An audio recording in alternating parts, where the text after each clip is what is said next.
Hey guys, it's Kevin. Thanks for tuning in, and thanks to all the new subscribers. Sincerely. Killinger, thanks for sending over a bunch of your guys. And today we're going to talk about something I never thought I would talk about, and that's axe safety. I never thought I would talk about it because I think that it's inherently obvious that this is inherently dangerous. That's swinging an edged tool towards your feet. But there are a few things you can do that will keep you safer when doing it. And if you have little to no experience using one of these, and your goal is to learn how to fell, limb, buck, and split a tree, processing firewood only using an axe, then I'm going to go through a series of videos talking about the safety of how to do that. And today we're going to talk about splitting on a chopping block, where I think you should begin if you have little experience using one of these. All right, let's go ahead and get started. And to get started, I'm going to suggest that you get yourself a boy's axe. A boy's axe is a relatively light head on a short handle. No more than 2.5 pounds for the head, no longer than 28 inches for the handle. And I suggest that because the short handle on the light head is going to give you more accuracy. And accuracy, above all else, is what's going to keep you safe in the woods when you're swinging an axe. I know some of you are already doing the pecky down in the doobly-doo, saying that a short handle is inherently more dangerous because if you miss, you're going to come in contact with your legs. And that's true. But I think the benefit of having a short handle on a light head is going to give you more accuracy, which is going to offset that danger. Now that you got your boy's axe, before we begin, let's quickly get some preliminary information out of the way. I'm going to suggest that you start by splitting on a chopping block. The chopping block by nature is just a bigger piece of sawn wood on which you chop smaller pieces of sawn wood. It's safer for your axe and for you because it backs up your swing.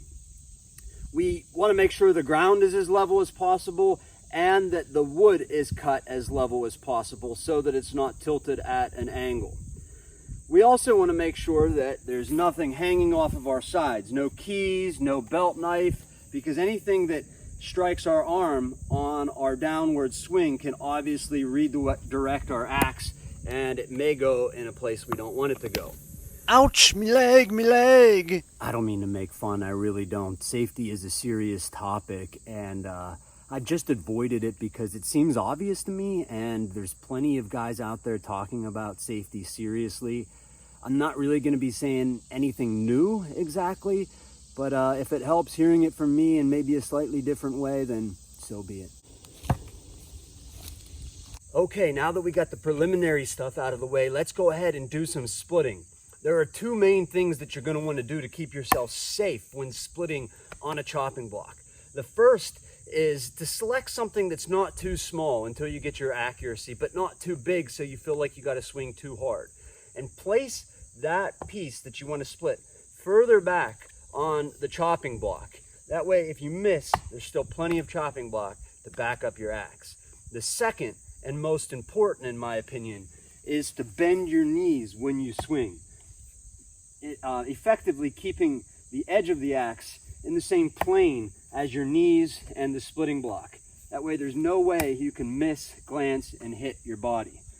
All right, so the area is relatively clear.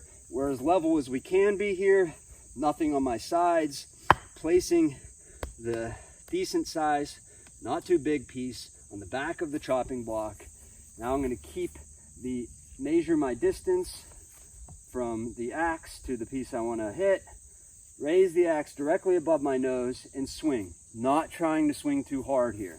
I can always hit it again if I need to. Bending my knees.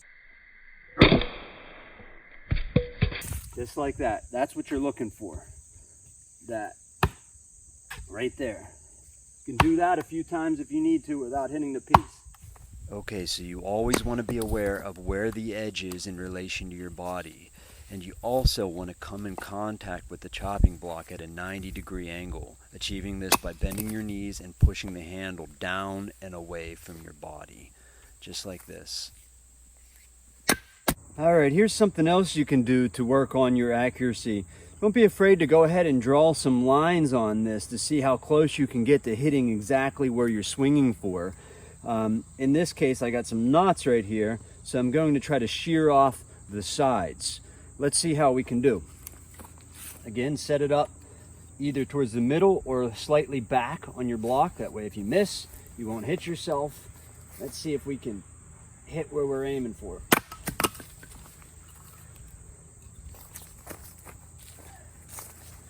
Not T-bag. Okay, so there was our line. Can you see that? And that's where I hit. So I'm going to say that's pretty much right on the mark there. Let's see if I can hit this one. Okay, that one I missed by a good 1/4 inch. So I could improve on that a little. Let's see if I can hit that. This is a little more dangerous now when I'm going to try to hit something that's so close to the edge of the stump, because it could shear. So I want to make sure that I'm bending my knees and setting it a little bit past the center of the block. I think I got it that time. There it is. You can just see the mark. So you can do that to try to improve your accuracy. Don't be afraid to draw on it. That way you really know where you're trying to aim for. And that way when you get to limbing or chopping, you will definitely improve your accuracy, and improving your accuracy is what's going to keep you safe. When they get too short to stand up, go ahead and lay it down, and we can effectively achieve the same thing we're achieving by bending our knees by choking up on the axe. Just like that. Give it a pop on the back if it don't want to come loose, and it will pop right off. All right, guys, that was just a quick safety video to get us started by talking about a few of the things that I think about when I think about axe safety that may keep you a little safer when chopping in the woods by yourself. Number one thing, as far as I'm concerned, is developing accuracy, and that will come with practice and with time. The second thing is edge consciousness. That's always being mindful where the edge of the axe is at all times. The thing that really developed this for me, that is edge consciousness, is actually working with a table saw a bunch. You always need to be mindful where that blade is on a table saw at any time when working. And the more tedious the task is, the easier it is to sort of lose that edge consciousness. So be mindful of that and improve your accuracy to begin with, and then we'll move up the ladder as far as skills when it comes to using an axe. Again, thanks to all the new subscribers. Stay tuned. We're going to walk our way through this series until we get up to felling. Thanks, guys.